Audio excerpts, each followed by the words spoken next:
Marjorie?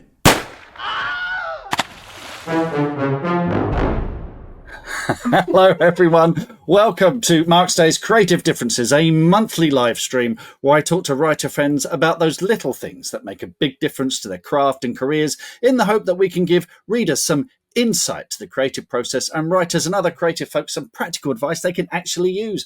I'm Mark Stay, author, screenwriter and podcaster, and if you're joining us live, feel free to ask questions in the comments and take part in the conversation. A big thank you as always to Dom Currie for his jingle today. Today we've got Death by Marjorie. Marjorie? Our special guest, let's meet our special guest, who is an award-winning and New York Times, Sunday Times, internationally best-selling author and screenwriter, who's published in over 30 territories worldwide, having published more than 25 novels across various genres. Her recent books include Behind Her Eyes, which is a smash hit Netflix limited series, 13 Minutes that she's now developing with Carnival and NBC, The Death House that she's adapted herself for Compelling Pictures, and her most recent book, Insomnia, which she adapted herself and is now streaming on Paramount. And she's got a brand new book, which we're very excited about. And she's hilarious, wise, and has a lovely dog called Ted. It's only Sarah Pinborough. Hello, Sarah. How are you today? I feel like I just walked into a bit of an acid trip when I heard that jingle. I was like, what's going on? Also, I just want to apologise for how I look because I just didn't read the instructions properly and I would have actually put some makeup on and maybe washed my hair. So this is like the day-to-day look of a writer. Let's start with a really important question. How is Ted? Ted is fast asleep. I could probably... Can you see Ted down there? Oh. Ted. He's like, sod off. I'm having a nap. Yeah, no, don't wake him. It's been a hot, long day, and I did have him out walking at like 5 o'clock this morning. Oh, yeah. No, very good. No, he's earned that rest. Now, let's talk about the new book. Let's start with the new book. We Live Here Now.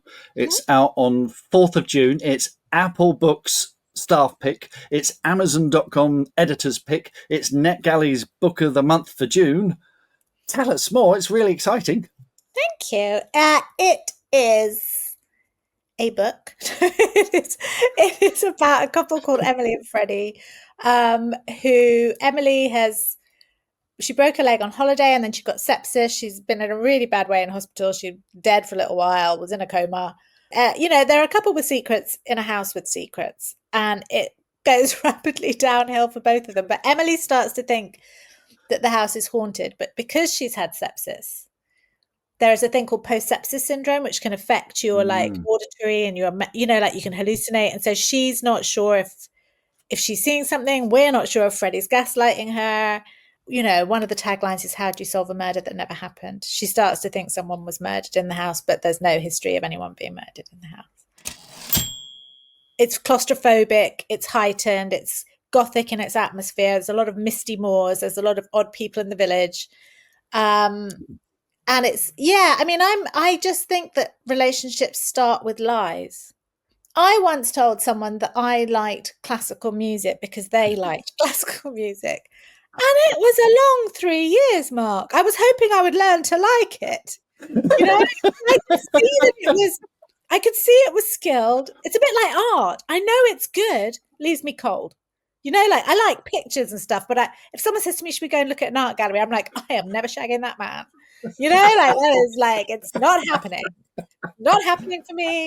But as you get older, you're much more honest. But I think when you're young and you get all smitten with someone and you want to show them your best self, like not this. There's makeup, there's hair, there's everything. And you pretend you do that all the time. It's like you pretend you like morning sex and you pretend this and you pretend that. But actually you want to say, listen, love, come back at 2 p.m.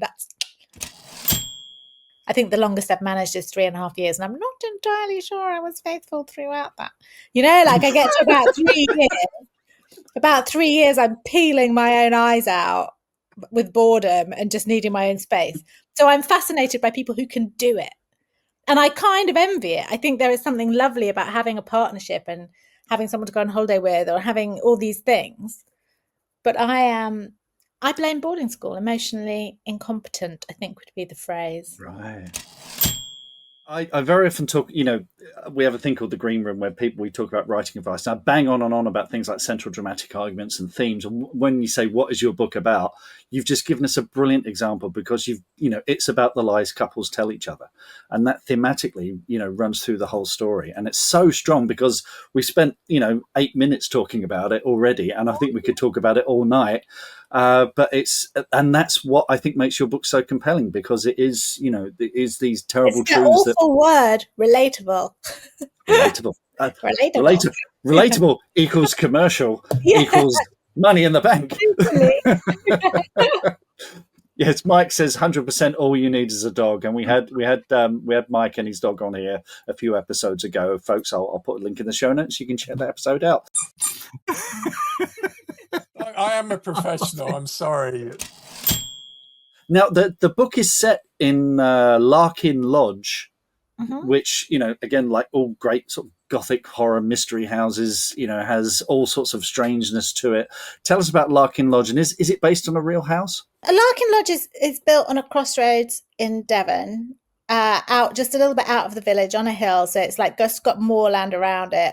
There's, the vicar lives down the road and stuff, but it's quite isolated. And it's not, when I was married, my brief marriage, we did live in Devon in a big old farmhouse, and it was quite isolating, it was quite, it was sort of 3.5 mile drive to get a pint of milk one way and 5 mile drive to get a pint of milk the other. And this was way before deliveries. So there's a little bit of that there. Do you know the author Mark Chadbourne? Yes. Yeah. So he were at some event somewhere, and he was doing this thing where you have to describe a house. So he was like, describe this house, da da da. So and I was like, well, he goes, is there a path? I was like, yeah, but it's kind of a stone house. He goes, where is it? I said, it's in the middle. It's on its own in the middle of nowhere. It's quite a cold place. It's quite forbidding. It's kind of, oppressive. Doesn't want you to come in. Blah blah blah. And when I got to the end of this, he said, when you get people to describe a house, it describes their emotional, how they view relationships and their emotional thing, and this idea of no one's coming in my house. And actually, when I look back, I'm like, well, here I am, single at 53. Like maybe there was something in it. But it's kind of that house in my head that I pictured then, this kind of in the middle of nowhere on its own, doing its own thing house. I'm fascinated by houses and homes and how they stand there for hundreds of years and so much happens in them, That's great. Again, that is hugely relatable, air quotes again, because, when we moved about nearly 8 years ago and our house was up for sale. So, of course, you go on Rightmove and have a nose around to see what they did to our place. And you look in there and some things hadn't changed, but some things were totally different. Yeah. And it's like, Claire was very upset at what they'd done to the garden, wasn't she? But, our son was born there. It wasn't a hospital, but he was born in the living room, So it's quite, and you kids grew up there. You hadn't known another house. So, yeah, it is hugely important. My dad was foreign officer. We moved home every 3 years. And it was always a new, but you were sometimes moving into a house that someone you knew had lived in before. So it was kind of like, it was just a weird, this kind of not a real home, and everybody moving and moving and moving. And so I think it just, and obviously the boarding school houses were quite old and creepy. So I've always had a fascination with houses. So fantastic. Even though I live in one that's like a DOS house at the moment. Now you're going on tour. You're going to be launching this. There's going to be an event at Waterstones Milton Keynes on Wednesday, 4th of June. And again, I'll put a link in the show notes so you can check that out. There was mention of raven stamping at site, not stamping on ravens, but stamping. Tell us about that. Well, so the Americans are obviously, everything is big in America. So I went and so I'm going on tour in America on Sunday. But in March, I went on a pre-tour tour. So I went, and there was me and there was S.A. Cosby and there was our editor, and we did like 5 cities in 5 days. It was crazy. I bet we were doing dinners with so there would be 20 independent bookstores would come, and we would move around the table and chat, and and they're people that I'm not going to see on the tour. So it was kind of like covering all angles. And I was chatting to some of them, and I was because you forget about indie bookstores. You're so fixated on Target, how many are Target taking, Waterstones, Right. Yeah. it's easy to forget the indies. And we were talking about what they, what we could do to help them. And so she was saying, stuff with like a Raven stamp would be really cool. So I got signed book plates and I got bookmarks. So I signed the book plates and I Raven stamped the book plates. And I sent each of these stores like 5 of each things. But then I thought, this Raven stamp is so cool. I'm going to take it on I got it off Etsy. And I'm taking it on all my bits now, so when I sign, I can stamp. And also, I think it adds more time. So if you've only got a short queue, you can feel like you're signing long. Yeah, I've got a stamp. It's a lot of busy work that makes a short queue look like absolutely I'm signing for hours.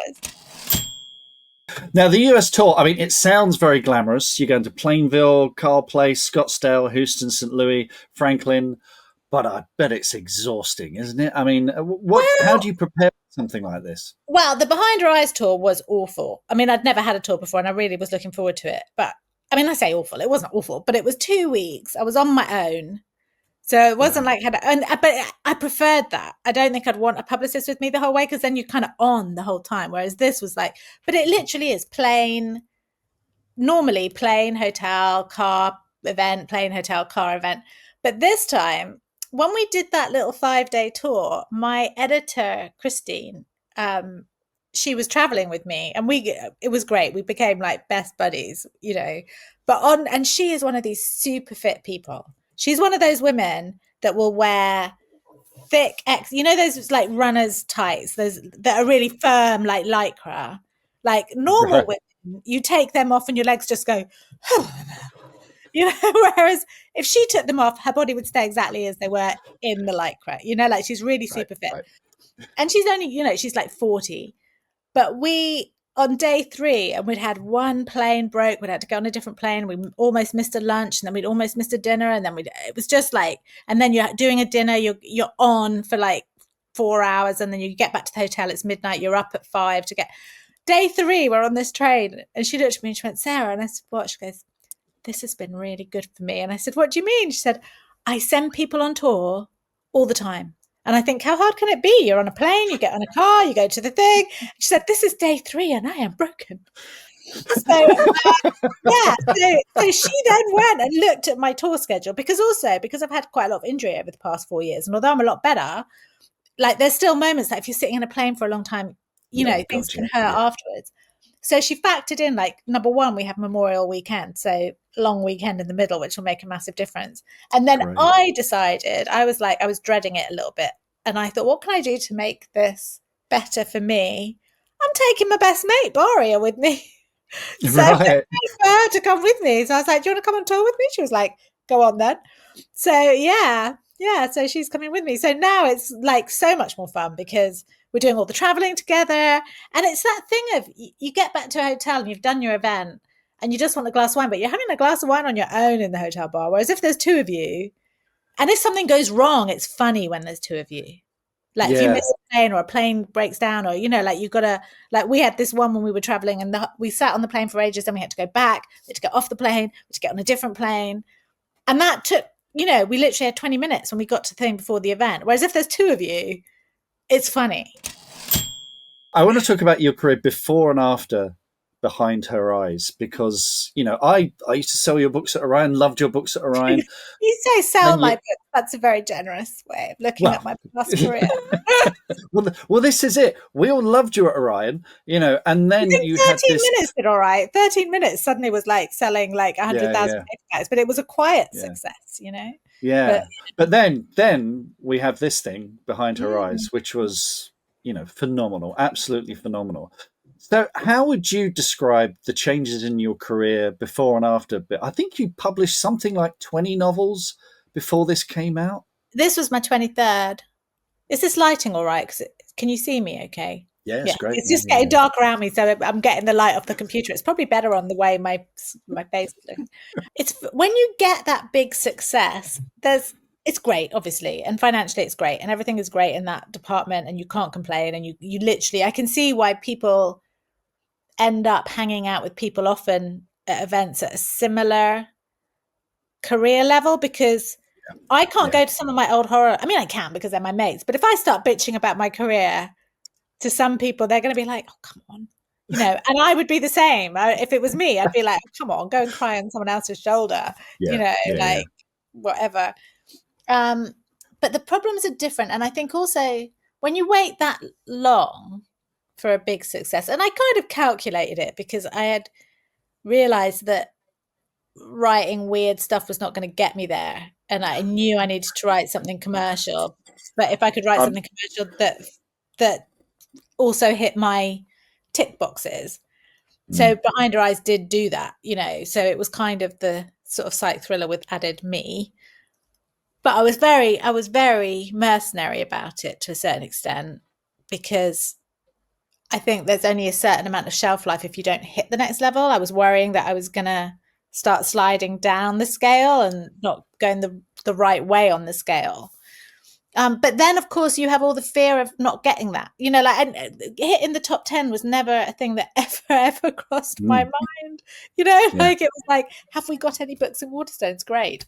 Whereas now you're like, the supermarkets aren't taking hardbacks. What do you mean this? And you sometimes have to check yourself and say, yeah, you just got paid an absolute fuck ton of money, excuse my French, from America for this book.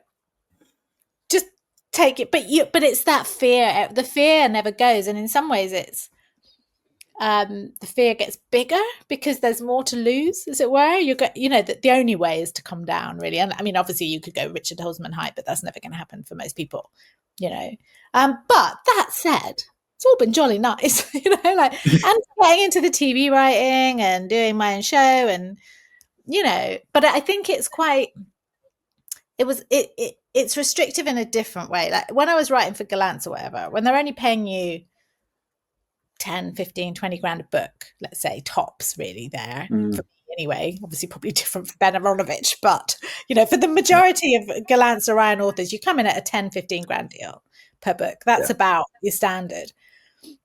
I mean, that was 15 years ago, and I presume it probably hasn't It'd be changed. a lot less. Yeah, it's probably probably less looking now at than it was. five grand now. Yeah, I think. Yeah, and so they don't have to sell a lot of books to get that money back at all. Yeah, and so people are freer with what you can write.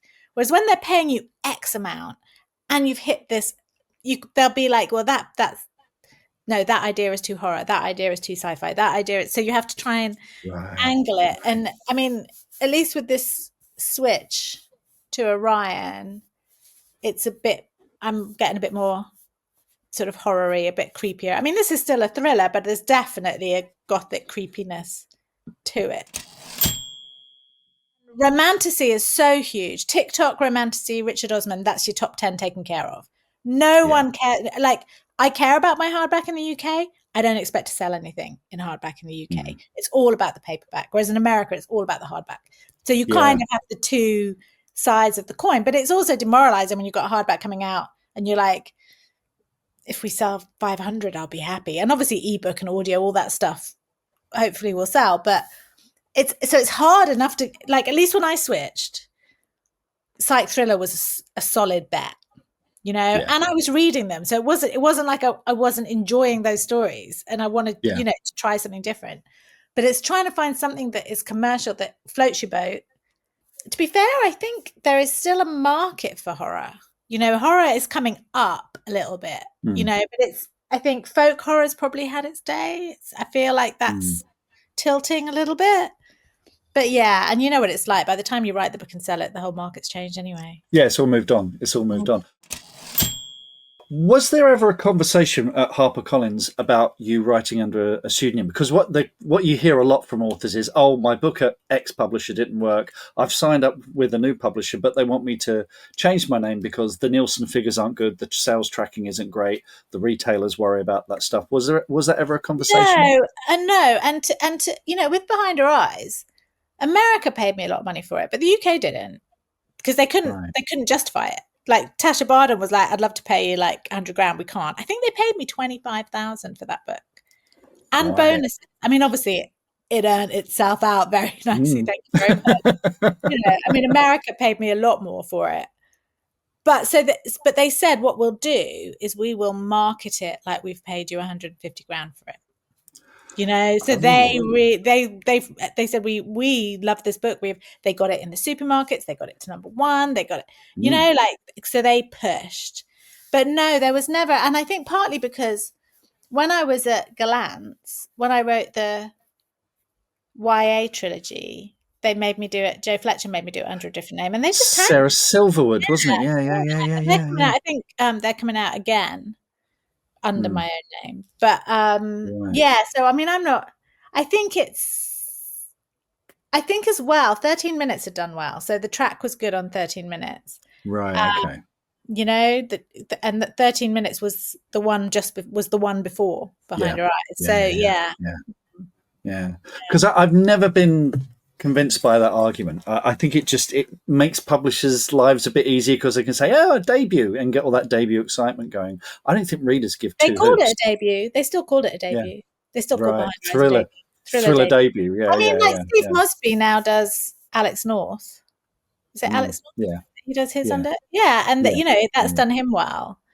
That's true. But yeah, I think it all depends on how they're going to push it. And you know, I've got another friend of mine, Tom Wood, wrote a great book called The Rule of Three under Sam Ripley. Very different. It was very different from his like assassin thriller books, you know. So I think there are reasons for it, but I don't know. When you've got a big backlist, you want people to be able to go and buy those books if they like. Yeah, exactly. Yeah. Let's get on to our regular questions. What small thing has made a big difference to your creative process? Cocaine. No, that's a joke. You might have said that a little too quickly. I was just trying to think. What small thing has made a difference to my creative process? I mean, it's not a small thing, but obviously... Oh, actually, I do have one for this. So I use the Freedom app, you know, which turns the internet off. Yeah. And my friend Harriet Tice, because I always used to just turn it off for an hour and then dick around on my phone. It's pointless. But she told me to do it. There's that thing where you do it in 20-minute bursts. So you set it for 20 minutes and then you work, because 20 minutes you can work for. It's not. And so 3 lots of 20 minutes and you've done like nearly 1,000 words. And it's much more focused. So I do try and do these 20-minute bursts if I'm not feeling it. And that does help. Right. You know, and also I'm not a great fan of the word count thing. You know, people say I must write 2,500 words. I think that it's better to have a good thinking time. Yeah, absolutely. That 20 minutes is that sort of Pomodoro timer time as well. Yeah, that's the word, Pomodoro. That's it. Yeah. What's the thing that makes you think you're ready to start writing on a project? When I've got the ending locked in place. Right. I can't start to write without, I have to see the final scene of the book in my head. So Behind Her Eyes, the final chapter was in the pitch of the book. So I don't have the whole book planned, obviously, but I tend to kind of have to have the characters' names, a bit of a temp pegging, and the ending has to be locked. So I know what I'm working towards. So, but you know, I'm a great one for mulling for a long time. I think that's the hardest part, isn't it? How do you know when you're done? Well, Mark, invariably I am skating in at the last knockings of my deadline. So when I write the end, I literally think, I'm going to scan through this and I'm sending this fucker off. But because I do triple write, as it were, like I plan in a notebook, then I rough write into Scrivener, then I copy it over into Word, tidy it in Word. So I do it in like 8,000 word chunks. So I've kind of, it's not untidy and it's not, you know, it's probably most people's second draft when I hand it in. And I kind of think, I mean, obviously this would be different if it was on spec. But I'm like, they've paid for it. Let's see if it's holding, you know, because if it's not holding, doesn't matter how pretty I make it. There's a massive structural problem. Let's get to that, you know. So I kind of figure that's the way. This is the way. How do you remember that idea that you have at 3 a.m? I email it to myself on my phone. Yeah. Simple as that. Send myself an email. What's the biggest mistake you've ever made in your writing career? Do you know? It's really hard. This one, just I'm a bit like, who the fuck knows? Like I don't know. There's some that were probably things that looked like mistakes at the time, and I don't know. I think it's all been a learning curve. I don't think there's been I don't really think I've made many big mistakes, really. I think, it's all been, I've been quite lucky in that I've never been out of contract. I've never, you know, not had a book deal. I've never, since I started, I've never had that Yeah. moment. So, Yeah. I don't know. I couldn't really think of one that struck me. I think maybe even think, but you just change, don't you? Like sometimes I think, oh, maybe too much time at festivals and stuff and worrying too much about what other writers think. But I haven't done that for years. So that's, I go to festivals and have fun, but I don't worry what other writers think of me. Not beyond like, as long as we're friends, I'm not craving the massive respect of my peers in the way that you do when you start, all these things you think you want. And actually, Yeah. you just actually want to be able to buy your house. Yeah. It's like, What's the best happy accident of your writing career? well, when I quit teaching, and I didn't quit, like people always say about giving up your job, and I didn't give up my job. I took 6 months out. I'd rented my house out to some teacher friends when I was a different house in Milton Keynes. And another friend of mine, she had a house in Scotland. And she said, she was in Dubai. And she said, you can go to the Perth house if you want. So I thought, this is going to be great. I had 2 cats. I took my cats up there. I thought, it's going to be great. I'm going to meet Hamish Macbeth in the local pub. I'm going to have amazing Scottish romance. I'm going to love it. Hated it. It was awful. And because I wasn't used to being on my own, I'd gone from teaching to this solitary lifestyle in a town where I didn't know anyone. I was like, oh my God, what have I done? And I had then thought I would go to America to where my friend was, another friend was teaching. And I thought, well, I could stay with her. The dollar was good. I had this like £5,000 from Torchwood Books or whatever that I was going to use to live on for my 6 months while writing A Matter of Blood, what was going to be A Matter of Blood. And then I hated Perth. So this was going to be that was my rent-free option for part of it. And then the dollar and everything went to pot. So my money was never going to go far enough in America. And a friend of mine said, oh, just come back down. And FantasyCon was on. And I thought, you know what? I'm going to come back down and then I can go to FantasyCon. I can see all my friends and it'll be good for my soul. So I came back down. I stayed at my friend Lucy's house. I had to evict one of the boys out of my house so I could move back in. And I thought, fuck it, I'm going to FantasyCon. This is going to, and I was supposed to be in America.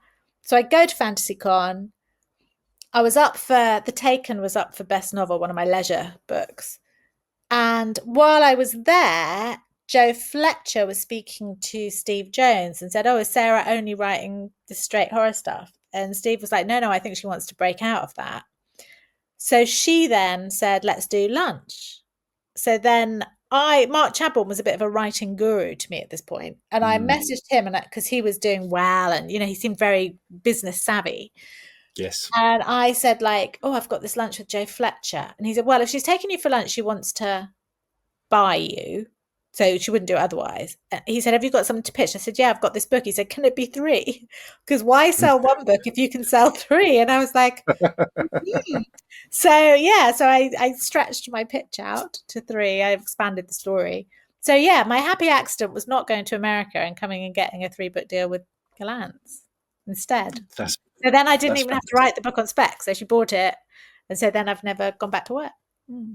Wow. Wow. You've mentioned Mark Chadbourne a couple of times. Folks, follow Mark on Blue Sky. He's like my most trusted news resource at the moment. He's terrific. I check him before the BBC. Facebook now. I know that everyone hates Facebook, but I think he's reached that level with news stuff that, it seems to be his new job. Is there a character or a story swirling about in your head that you want to write, but you're not ready to write yet? I've had this idea. It was actually a kind of TV series idea, and I've had it on and off for about 3 years since I read a newspaper article.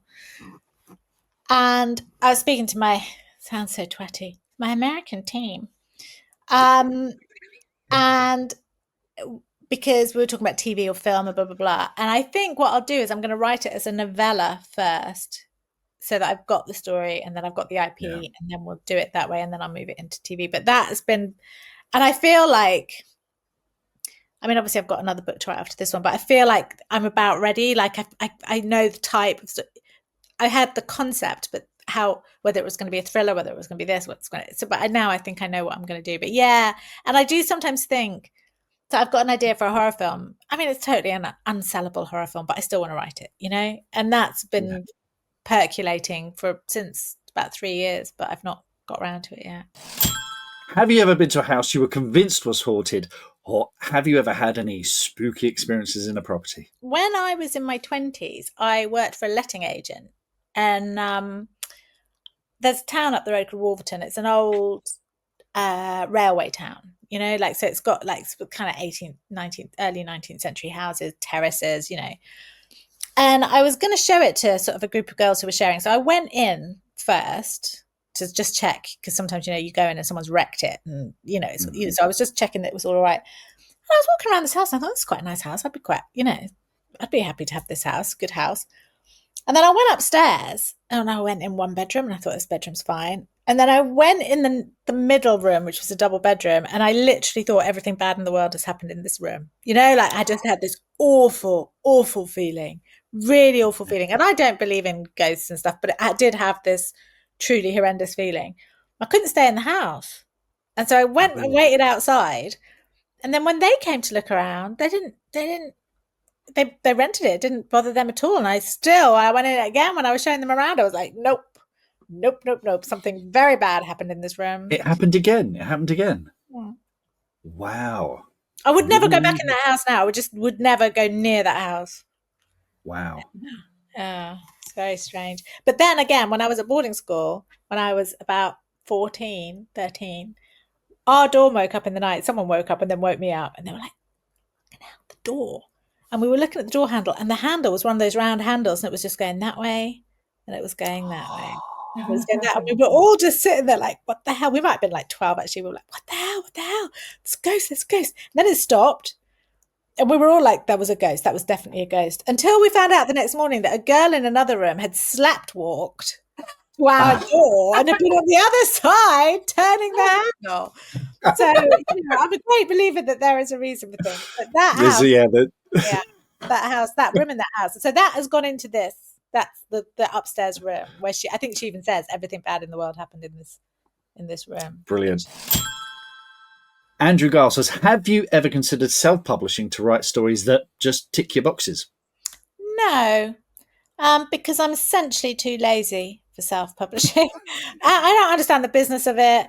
And I am in the very fortunate position of, I could write stories that just tick my boxes and probably get someone to publish them. I could probably do a collection with PS or with Newcon. I know plenty of publishers. And I just don't write enough short stories. If it was a novel as well, I don't know if I would, because I don't honestly have that much time to write a novel on spec. It would be hard to write a novel without if I didn't have a contract, that would be very different. If I was out of contract and no one wanted to buy my books, then I probably would consider it. I think it's a very different market than it was like 10 or 15 years, but it's a whole different market. I mean, there's some people that do super well at it, but it is a whole different industry, I think, to trad. Completely, yeah. It's like you'd have to learn a whole new business model. Yeah, absolutely. Never say never, but I'm hoping that I don't have to, if you know what I mean. No, fair enough. Have we asked the best biscuit for writing question yet? Well, this is what we've all come to hear. I don't really eat biscuits. That's a good answer. But I'm trying to think now. I mean, no, let me clarify that. I can hoof a packet of biscuits along with the best person, but that's why they're never in my house, because if they were, I'd be having a biscuit every 2 minutes. But I think if I was going to pick a writing biscuit, I'd probably go for a mint Viscount. Viscount in 3 mouth-watering colours. Nice. In the foil. Yeah. There's a very specific way of eating them. You take the foil out, you sort of eat it, and then you play with the foil for half an hour before you go on to the next one. And also, if you just eat half of it, you can wrap it back up in the foil. Who eat half of it? Who does I am that? one of these What? people. Like I'll say to my mate, "Oh, I found half a bounty in the fridge," and she's like, "How do you have half a bounty?" I was like, "Well, I ate half of it, and then I forgot about the other half." What's bringing you joy at the moment? And I'll give you some visual clues so we can, because you gave me these a few days ago. So let's go. What's bringing you joy at the moment? Mobland, right? Mobland. How can you go wrong? I mean, I love Ronan Bennett's writing, and this one is a bit shonky. However, it's Pierce Brosnan, it's Helen Mirren. I can look past the plot holes, especially when Tom Hardy is on the screen. Right now, I am in first gear. Would you like to see me shift to 6? Handmaid's Tale just started again. She looks very foxy there, which I wish she did a bit more like that in the show. She's always looking very gloomy. I'm To be team. fair, I'm actually team Serena Joy. She makes me laugh. But yeah, the Handmaid's Tale started again. It's the last series, so I've made it through this far. So I am hoping they get it done well. Dope Thief, I think, was another one. Did I say? it was. There it is. The writing on that is immense. That was a really great series. It's finished now. It's funny as well. Like, I mean, obviously it's a serious drama, but it's funny. But it's really good. I was quite impressed by that. And in terms of books, Oh my God. So John Mars is one of my favorites. And he had sent me this, the Word document of this. And you know, when it goes in your Kindle and your brain just shoves it out the door. And I totally forgot it was there. And then I found it the other day and he's very wry, John. He's very twisty. And this one is like, there's these 3 women that live in this street and I mean, they're awful and I love them and they're all terrible. But it was really twisty, really good. But he's such a good writer, and he wrote the one that then became a Netflix show. You know, what I like is he plays with genres. He does his sci-fi stuff. He does his, thrillers. Some really, really great books. He's one of my favorite writers. For audio listeners, this is You Killed Me First by John Mars. You Killed Me First. Right. And then we've got The Hamlet by Joanna Corrins. Yeah, she's new to me, and it was published by Newcom Press, and it's a really good, like, it's set in this hamlet, obviously the clues in the title, and it's a bit kind of like they're under lockdown. Something's happened. Everyone's in lockdown. It says Hamlet in Scotland, and it goes a little bit. It's a bit sci-fi. It's a bit body horror. It's really good. I really enjoyed it. And the writing was great. So I've actually she wrote a book for another, I think it's a smaller press or an indie press, called The Gingerbread Men. So I've bought that to take on tour with me as well. Brilliant. And then finally in books, this Anne Kowalski is a monster. Yeah, Sarah Langan is like, we came up together, as it were. She's American and she had this great deal. She wrote some amazing horror novels. I was writing for Leisure, and I can't remember who she was writing for, but much better publisher, and very well deservedly so. She was a really good writer. And then she kind of went off and had some babies and stuff. And then she's written 2 very, very, very good there's one called Good Neighbors, which is kind of a thriller. It's like I think it was for Atria in America. It's a big book. But this is a return to her horror roots. And it's actually about loss and grief. It looks funny. But it's creepy. It's a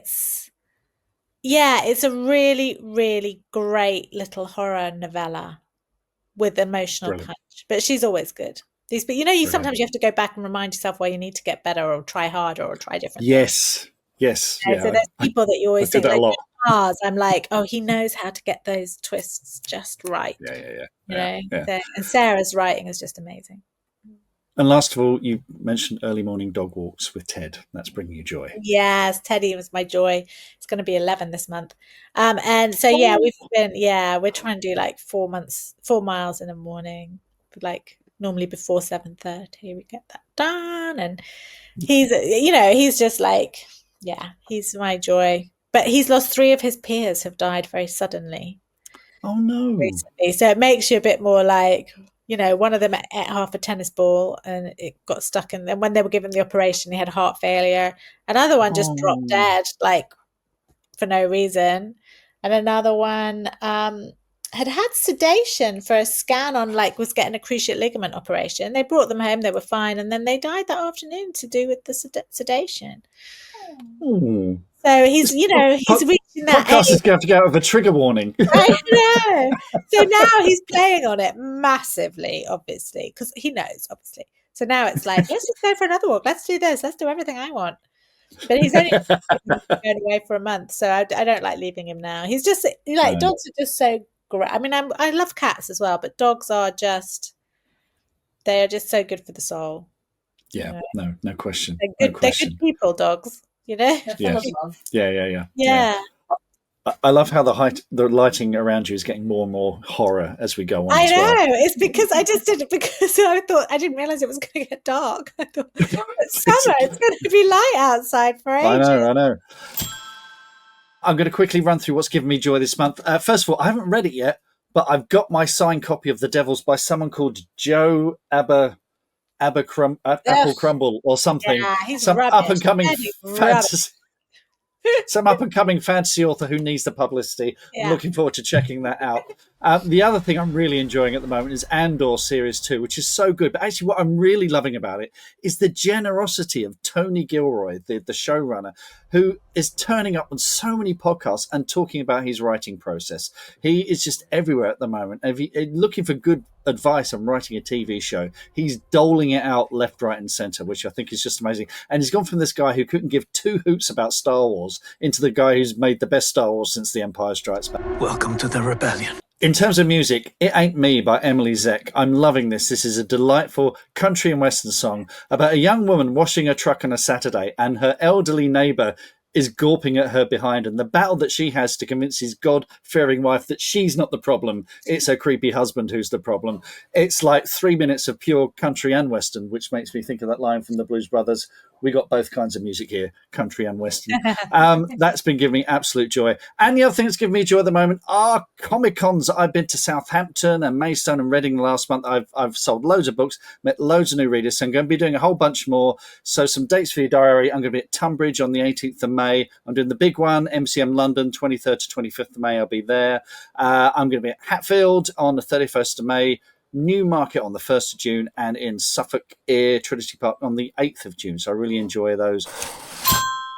And also, the Green Room, twice a month.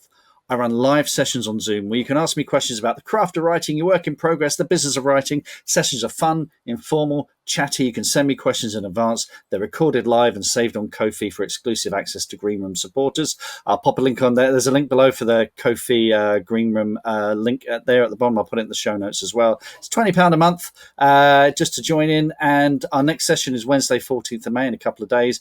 Basic question and answer one, and then we do these 200-word workshops where people send me in 200 words from their work in progress. We give it a little critique, and it's lots of fun. My goal is to be able to give supporters advice that can make a real difference to their writing and career, because the way I see it, having worked in this industry as a salesperson, bookseller, and author for over 30 years, I've made every mistake, so you don't have to. So I really hope you've enjoyed this episode of Creative Differences. You can find all the links we discussed in the show notes. And if you go to marksdaycreativedifferences.com, all the links will be there. A huge thanks to Emily for production assistance, to Kai Newton for the edit, and to Dominic Currie for the jingle. Let's listen to the jingle one more time. Marjorie?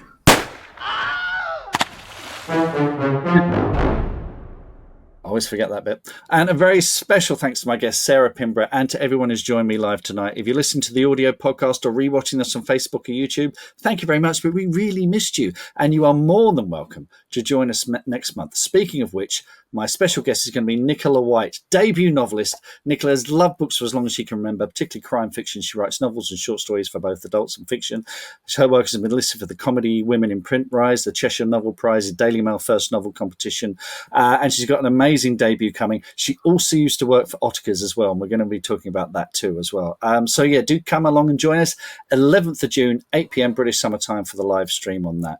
And if you've enjoyed this podcast, things like ratings, reviews, likes, shares, these all help massively with those AI algorithms. But most importantly, if you could just tell one person about this podcast, that will make the biggest difference. Word of mouth is the best marketing there is. So, Sarah, thanks so much for joining us tonight. It's getting so dark we can barely see you now. I'm still here. I'm Still here. We Live Here Now is out soon, 4th of June. Is that correct? It's 5th of coming June, soon. 5th of June. 5th of June. Okay, get those pre-orders in now for that. And if you're in the States on any of these tour dates, do pop over and see her there. And of course, there's the book launch on 4th of June in Milton Keynes. We'll put the link in the show notes for that. You've been amazingly generous with your time, Sarah. So thank you so much for that. Having And yeah, my absolute pleasure. Love to Ted. And see you again real soon. This is and until next time, folks, happy writing, reading, and being different. Marjorie?